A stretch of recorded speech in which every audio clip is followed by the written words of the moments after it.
Hello everyone, my name's Lewis and welcome back to an expert's guide to Helwyr3. Last video I went into the game modes of which are available on the server, and now I'm going to tackle our first skill, Dungeoneering. Now of course, Dungeoneering is something many don't consider a skill, and that's completely understandable. And on this server, it's actually found inside the Minigames tab. To access the skill, you must go to the task system, select Minigames and go to page 2. Here you'll find two options, Old Dungeoneering and New Dungeoneering. For the sake of this guide, we'll focus only on the New Dungeoneering, as that's where it is the most refined experience. When you first come to Dungeoneering, you'll be met by a shop and a banker. This is a great place to stock up if you need to, and when you start earning your tokens, this is where you can cash them in for sweet loot. Dungeoneering is actually really worth your time on this server, as it's where you can obtain some of the best weapons in game. That being your primal gear, as well as a Sagittarian bow for the rangers, and a slightly more magical stick for the ones that prefer magic. Of course, you can also obtain your chaotics from this skill too, making the grind from 80 to 99 a hell of a lot easier. As Dungeoneering is in the live game and considered an elite skill, this game also takes that to mind, making the maximum level in this skill 120. The skill's very easy to grasp on here, as it all focuses on the killing part of the skill. So all you need to do is beat up the monsters and gain XP as well as tokens. While the experience rates are locked depending on the monsters, you can get a random amount of tokens for each kill, ranging between a specific set of numbers depending on the monster that you are slaying. In the first room, you're going to find rats. Rats are your level 1 Dungeoneering monster, and they will be the easiest to kill. They have 120 hit points, so they don't take too long to go down whatsoever. In order to progress into the next room, you will need a 15 kill count on them, as well as 10 Dungeoneering in order to proceed. Once you do so, click on the barrier taking you through to the spider room. Just a quick note here, if you spam click the barrier and end up going through the barrier again, you will have to get the kill count once more. Spiders, much like the rats, are relatively simple too. They have 240 hit points and can be taken down with relative ease.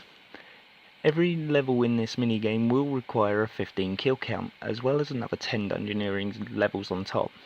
So in order to enter the next room with skeletons, kill 15 spiders and obtain 20 Dungeoneering.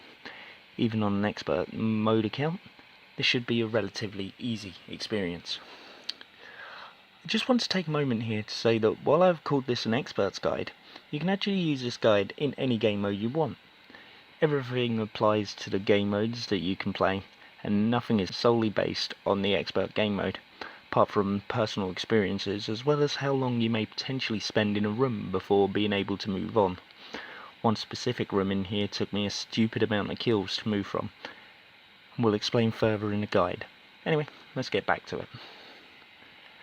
20 Dungeoneering allows you to access the skeleton room. These monsters once again double in hit points, so they have 480 to deal with. Judging on gear, this shouldn't be too difficult to get through. As mentioned before, 15 kills and an extra 10 levels for the next room. The room on from the skeletons will contain armored zombies, and this is where the hit point formula begins to change.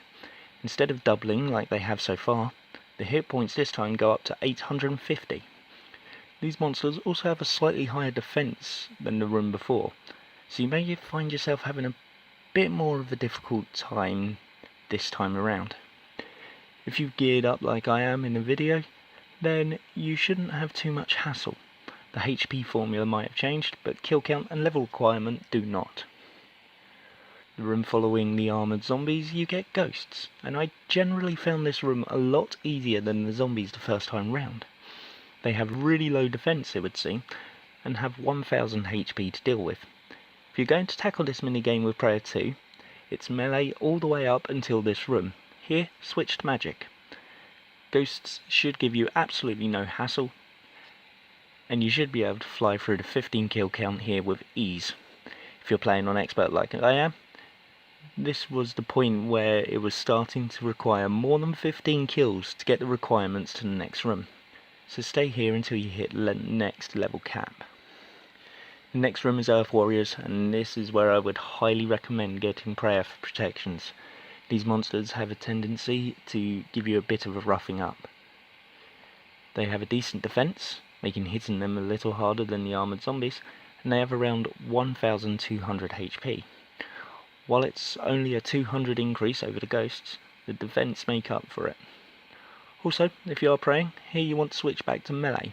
As you can probably guess, 15 kills and 10 levels to progress, but on expert, you're looking a few more than that. The room that follows the Earth Warriors are the Ice Fiends. These are going to need Protect range, so if you already have Protect melee, there should be no issues here. They have 1400 HP, another 200 increase, and once again these are harder than the monster before. The unique thing about these, as well as the armoured zombies and the monster in the next room, is that they actually have drops coded in too, so you have the potential to obtain some items, although none of them are very good admittedly. You'll be getting around 500 to 850 tokens per kill around this point, which is really nice depending on what you're going for. No surprise to this one, 15 kills, another 10 levels. Ice Warriors next, and would you believe it?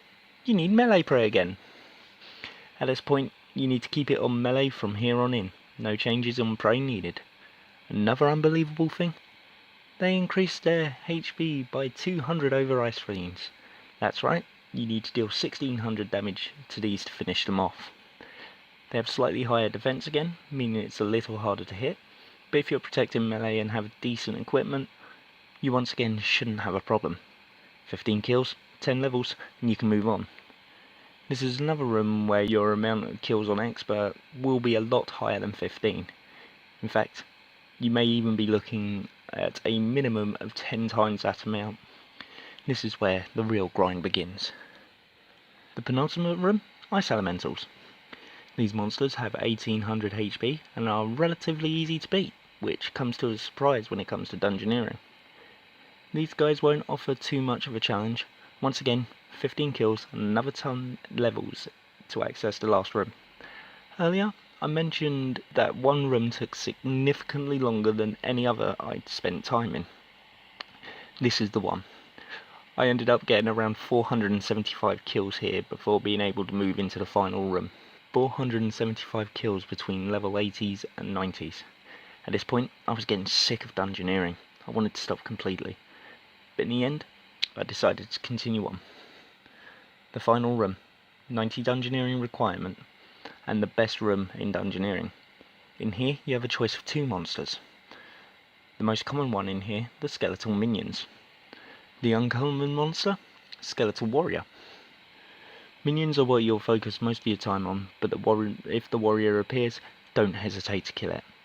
Think of this as your boss of Dungeoneering. The warrior gives you anywhere between 1000 and 5000 tokens, and gives a massive experience drop.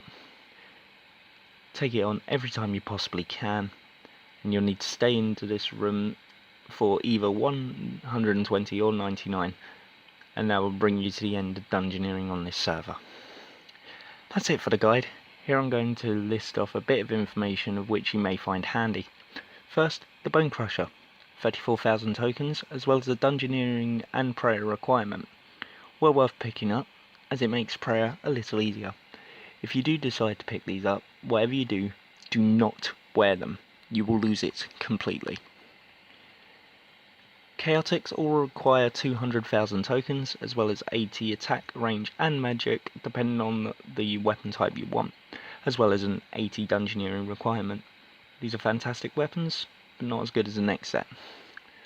Primal. These weapons are absolutely fantastic, but one hell of a grind. All main hand weapons are 1 million tokens, and if you're going for the melee stuff with offhands too, you're looking at an extra 1.2 million on top. So in total it's 2.2 million in order to get a complete set. Trust me though, well worth grinding for. Right, that's about it for this one. As you can tell, this part had a lot more information to get in, and was written over a couple of hours as I played.